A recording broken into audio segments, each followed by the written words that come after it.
much for that beautiful tribute to Rose, and I've heard so much about her, and she sounds like such a special presence whose legacy obviously lives on at Bethel. What a special testament that you're all here today in her honor. So without further ado, I'm going to introduce my grandmother, Linda Capp Marshak. As you can hear, her maiden name is Capp, and that is actually, some of you may know and some of you may not know, that that's the origin of the Capp in Capp Tauber, my last name, which I know she's going to mention later, but when Baruch and I got married, we decided to make a new joint last name. My maiden name is Siegel, which I'm extremely proud and close to also. But because Capp ended with my grandmother, she was the last of her family and changed her name when she got married, as is, habit. And so that name ended with her, and I felt so close to her legacy and the story that she had passed down through me that I wanted to bring that name back into our family. So that's why Baruch and I are Capp Tauber today. My grandmother is such a special person. She and I have always been close. We both love New York City and love walking around. And New York City is just one example of my grandmother's incredible, incredible memory. I mean, you can just walk down any street in the entire city and she has stories of every time she's ever been on that block, every interesting person she's ever met or seen there. She remembers every restaurant that either is there now or was there before. She has an amazing, amazing memory, and it's something I've always just so loved about our relationship is hearing her stories. She's a wonderful storyteller, which is why I'm so excited for her to share her story with you today. And obviously memory has been very important to her as she lost her whole family except for her and her mother who escaped from Nazi Poland. And so memory is how all of these people have continued to live on through my great-grandmother, Blanche Capp, who was called Nana, whose stories I've also heard so much, and you'll hear more of today. Also, and just the most incredible person who really, as much as you're going to hear Linda's story today, you'll also hear Blanche's story. So without further ado, I really just want to I thank you all for being here today to witness this story. And to the kids, there aren't that many more opportunities, unfortunately, to hear the stories of people who actually lived through this time and in our people's history and in the world's history. And so it's really, really special to get to hear such a story live. And thank you all for being here. So without further ado. Good morning. Thank you so much for having me here. I've always felt a very special feeling of warmth and welcome whenever I've been here. And so it's wonderful to be able to tell my story to you and the young people who are here.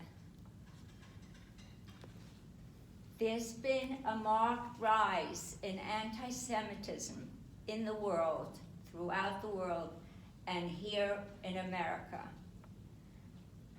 The deadliest hate crime, anti-Semitic attack in American Jewish history occurred at the Tree of Life Synagogue in Pittsburgh just 4 years ago.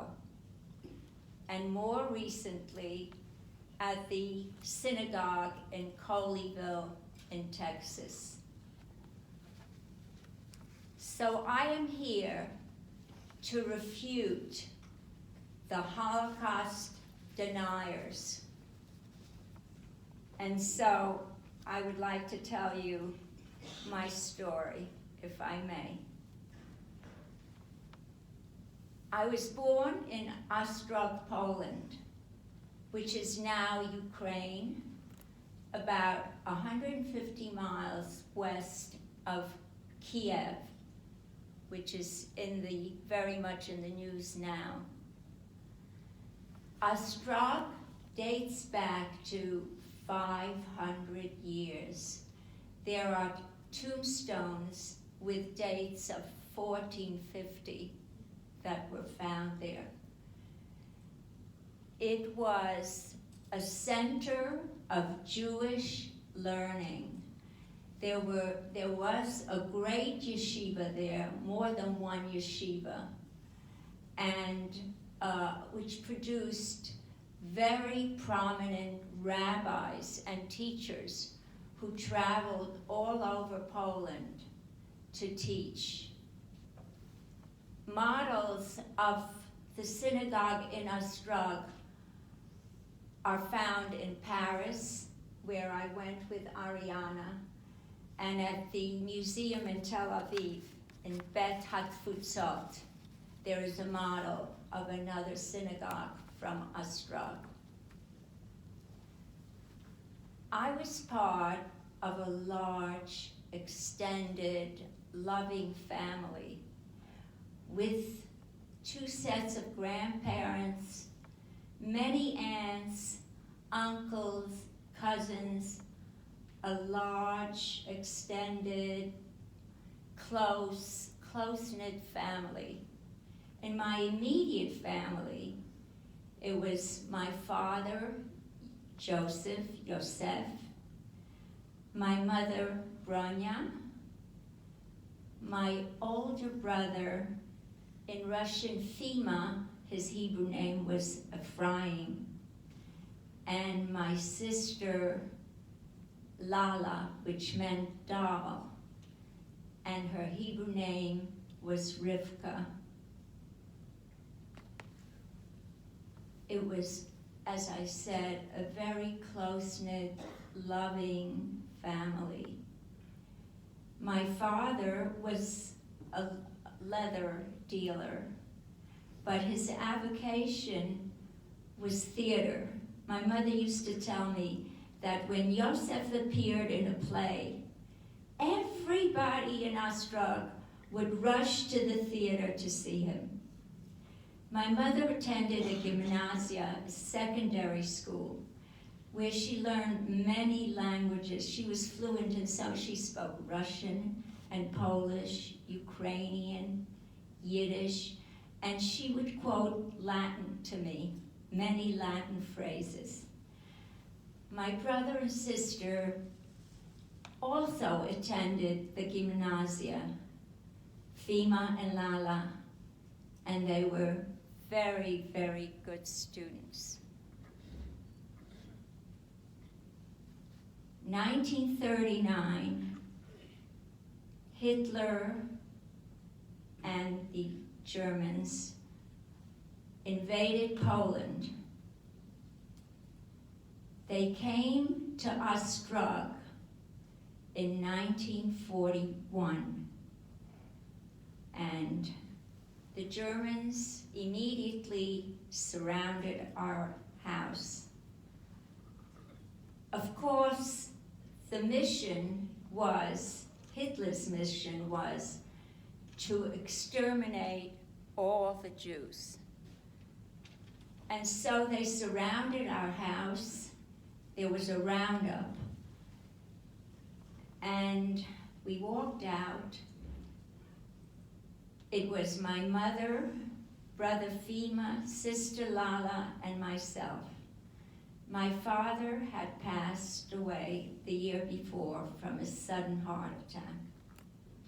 They immediately separated us, and they took my brother and sister, put them on a truck, brought them to the forest nearby, to the killing field. They were shot in front of a pit with 3,000 others. I was never to see them again. My mother and I were taken to a ghetto. We were there for some weeks,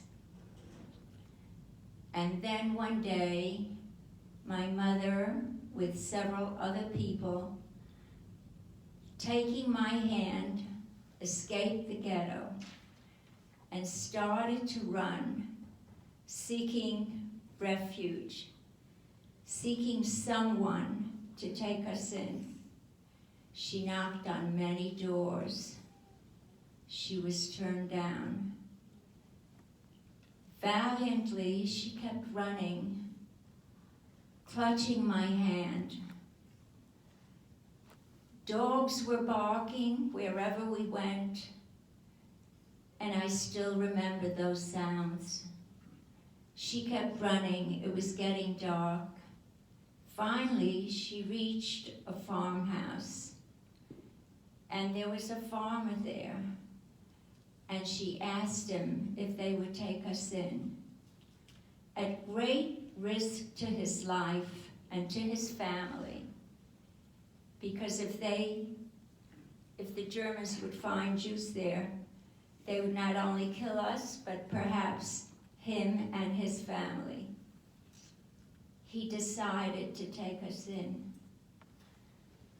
We stayed there for several months, with the Nazis coming very often through the town periodically, searching for Jews.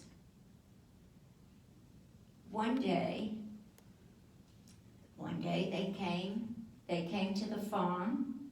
Perhaps they wanted food. Well, they did want to be fed.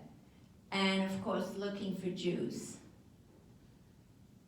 I was 3 years old at that time.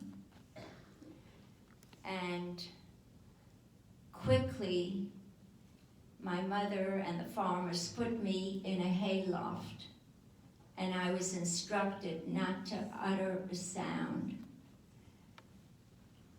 The Germans sat down at the table, and my mother, quick-witted as ever, and brave and courageous, covered her head with a kerchief and went about serving them food and speaking Ukrainian and acting very, very normally, as if she belonged on the farm.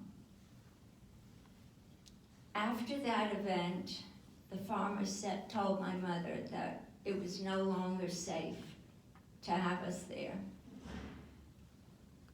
And so she was looking where we could hide next. And she met someone who told her that there was a group of Jews hiding in the nearby forest, in the woods.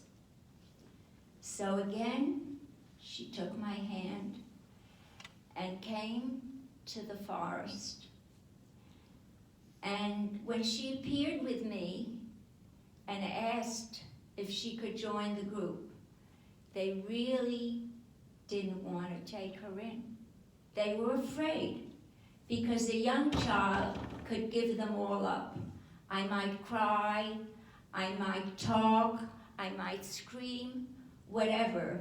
They were very reluctant to take just another woman and her child. But there was one man there, Yitzhak Kaider, and he convinced the group that they should take us.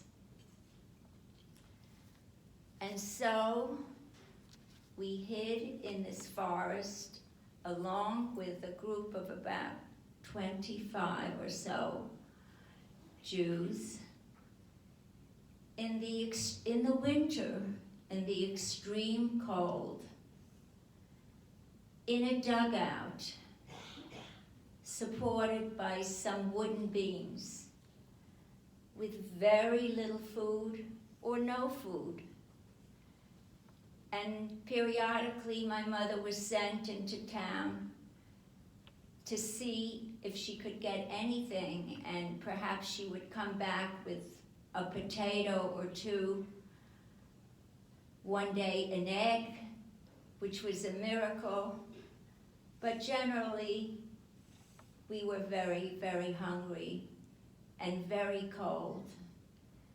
And Germans would be raiding the forest quite often, looking for Jews. I was little, and there was really nothing to entertain me or occupy me, no books, no toys. my mother would hold me in her lap and tell me stories. One day, it was summer, and some of us were sitting, the group sitting with morsels of food. It was midday and very hot, and we were sitting and eating. Suddenly there were loud shouts and gunfire, and we're surrounded by Nazis looking for Jews to kill. Everyone started running, the group dispersed, and people are running all over. And my mother, with her indomitable courage and wit, grabs my hand and starts running with me. She can no longer run. She's out of breath. She drops to the forest floor, covers my body with her own, and pretends that she's dead. The Nazis come around, and they pass by, and one of them kicks her with the boot, his boot, and says, "Die Frau ist schon kaputt. This woman is dead already." And they walk on. We lay there until evening. It was getting dark when my mother gets up and she starts looking around. She hears some voices. She meets up with some of the people. Many people are lying dead. She and some others start digging a grave to bury this woman whom they knew. We stayed in the forest for 4 years until the end of the war.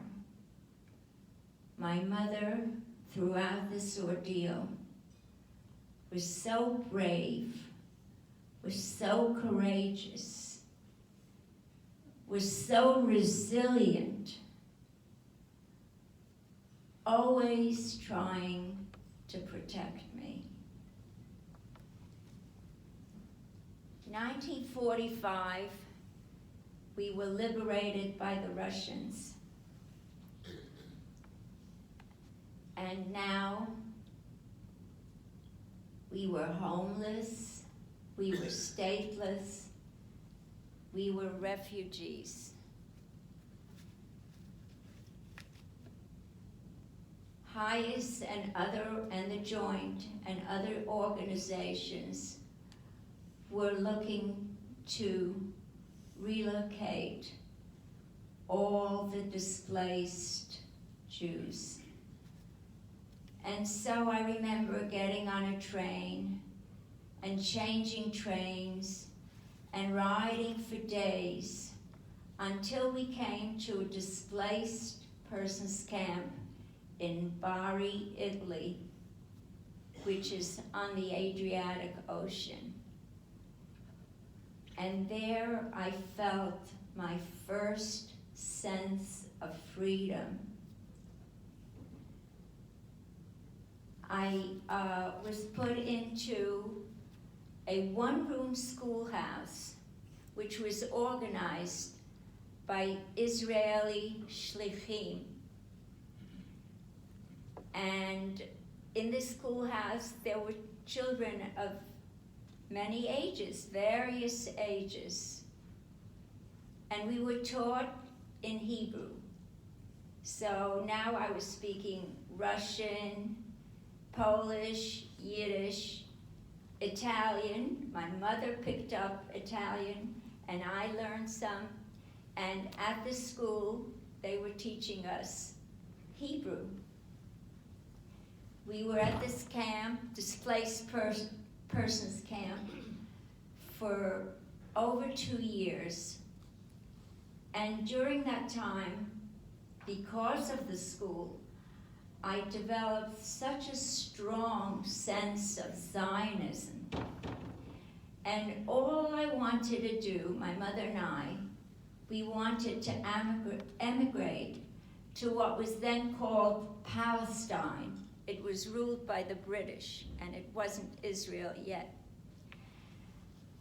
But it was extremely dangerous because the way to go there was by boat. And the English, who ruled Palestine, were seizing the ships. Some of you may know the story of the Exodus. And so we decided to come to America. And in 1948, we boarded a ship in Naples, Italy, and it was February. And we got on this ship. It was very stormy, the terribly stormy ocean. And we were on this ship for a week and arrived in New York, passing the Statue of Liberty. We were still homeless, and we were sponsored by these very, very distant, partially relatives. I'm not even sure they were relatives, and because you needed a sponsor to come to America. And we stayed with them for a very short time. My mother enrolled me in a yeshiva, a Jewish day school, where I was put into 4th grade, because I was now 9.5 when I arrived, and 1st grade to learn English. But of course, children learn English very quickly. My mother tried working at many, many different jobs, whatever she could find to support us. And finally, after some years and hard work, she became a nurse.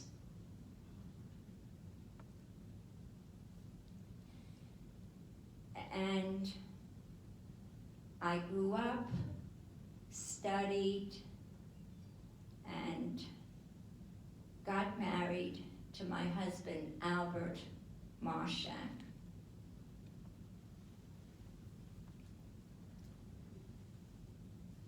In 1981, there was a gathering of Holocaust survivors in Jerusalem, and my husband and I traveled to Israel and met up with many, many survivors.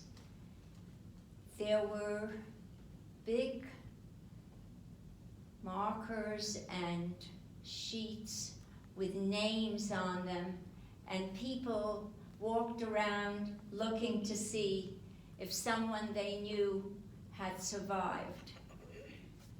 We were addressed at the Western Wall by the then Prime Minister, Menachem Begin. And as he spoke, he said, he himself had come from Poland, and he said, he addressed the children who were gone, and he said, I'll always remember that.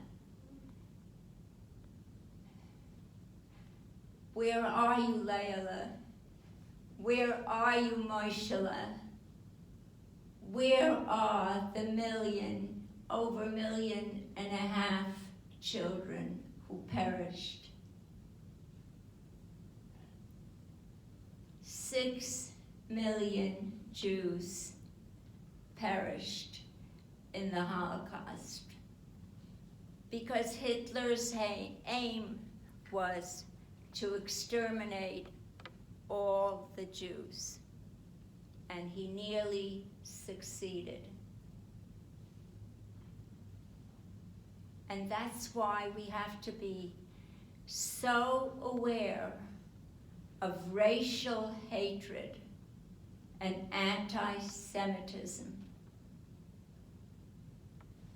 In the mid-90s, we went back, we traveled to Russia and Ukraine, to the city where I was born, Ostrog. We met someone there who was a survivor, and he took us to the center of town where there is a monument marking 3,000 youth who sat there in the hot sun the day the Germans invaded and then were murdered. And there is a monument there.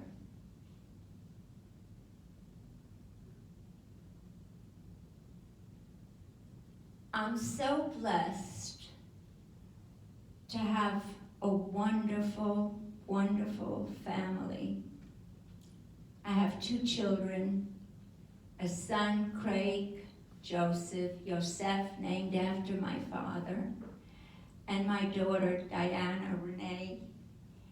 She's Renee for Rivka, which was the Hebrew name of my sister, Lala Rebecca. And I have 8 wonderful grandchildren. Among them, Rabbi Capp Tower.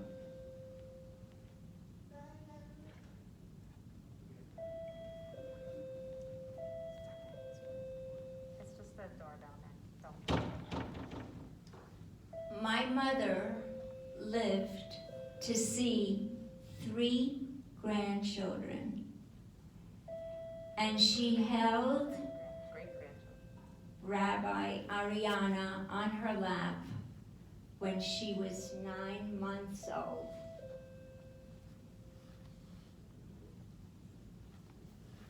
Ariana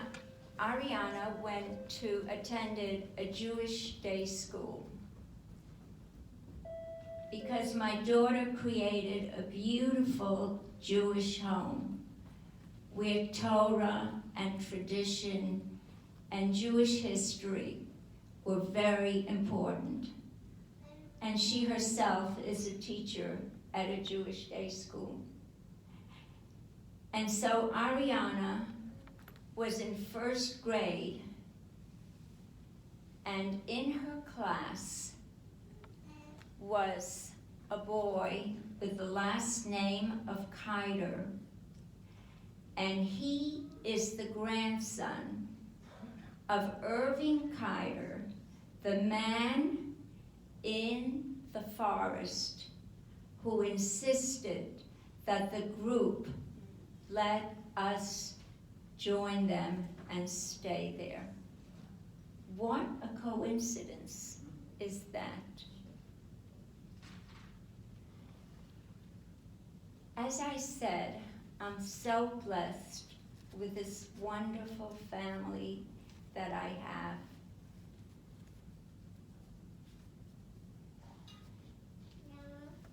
Ariana, when she was born, was named, her Hebrew name is Orly, my light, because she was born on Hanukkah.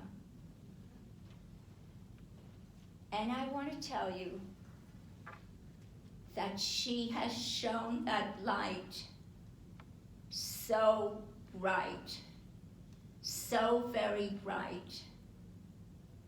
The light of Torah, the light of Judaism, the light of tradition.